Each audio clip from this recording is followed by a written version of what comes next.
Let's get to work. Let's get to work right now. We're going to start on the 7:30 p.m. Thursday nighter. That being South Alabama Jaguars 3-2, 2-0 in the Sun Belt at Georgia Southern Eagles 3-2, 1-2 in the Sun Belt. Let's see what we are dealing with from an odds perspective. Sorry, let me move over here.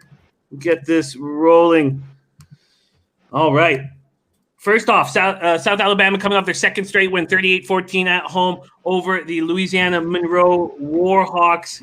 South Alabama opening up as 7-point dogs. That's down to 5.5. That's down to 5.5. There are 6.5s on the board as well. And this total opened at 50 or 49.5, depending on where you shop. South Alabama, Desmond Trotter, just 8 for 12 for 184 yards, but he was in complete control all game long. 3 of those 8 completions were touchdown passes.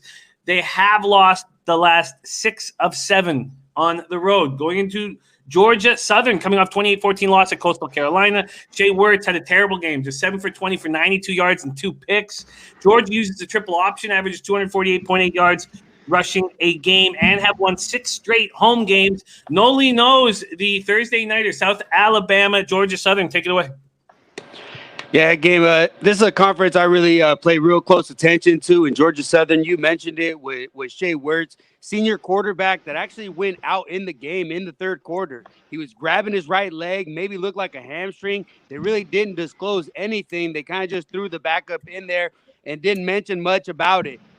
They got shut down by a Coastal Carolina team that is very good up front, very physical, and had 10 days to prepare for that triple option. Here with South Alabama, they only got 5 days to prepare, so I'm not so sure how well they're going to be ready for it, but they will be seeing, I believe, a backup, because I didn't like anything I saw at Shea when he did get injured. It seemed like a non-contact injury. He kind of got pushed after he threw the ball, and he kind of stumbled back and grabbed his hamstring area, but really didn't get hit hard, didn't see anything too bad, so might be a non-contact injury, and we all know how that turns out.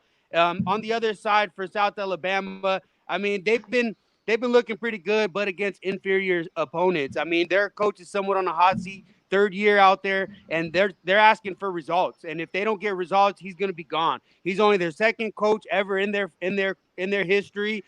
But here, when I look at this game more so, I look at the pace of play and how things might transpire in this game.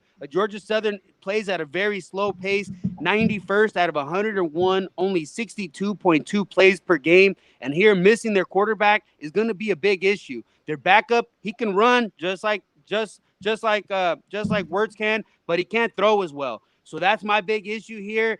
But I do believe in their defense. Their defense has looked pretty good. They did give up a lot of points against Louisiana Monroe, but since then have stepped up big. And I like the way that they play and run the ball a lot. I think the only way you can look at this game is to go under the total. You look at last year, the total was 20-17. I still believe maybe South Alabama can be live here. I mean, they're battling and they're playing pretty good. I would take the points and go under. I haven't pulled the trigger, but I'm leaning real close to the under. Leaning towards the under, heavier than a lean towards the South Alabama Jaguars. C-Mac, what do you think of this Sun Belt, Fun Belt spot Thursday evening? Noli, you nailed it, my man. The words out of my mouth, everything you said. I definitely lean South Alabama, and as you've seen, this total's dropping. It's at 50.5 most places. If you get on it now. I see it dropping a bit more as the week goes here before kickoff. Both slow teams, slow pace, both like to run it. Defenses just average all the way around. I don't love it, but both ways. Lean with the points with South Alabama. I think it's a little too many. As you see, it came out at 7.5. That's dropped, and the total. But, I mean, watch it if it goes, because I could see this dropping a little bit more here. And see where that goes, the total, as the week goes on. But if you really like the under, I'd get on it. Get on it now. Maxwell Smart says, tell Noli that's a smart pick. Dennis Garcia says, Georgia Southern has controlled this matchup recently, 2017 last year, as Noli mentioned. Let's go to John Ryan. What do you think about the guys looking at the points and looking at the under? I'm on the same side here. I'll just add a few different reasons why.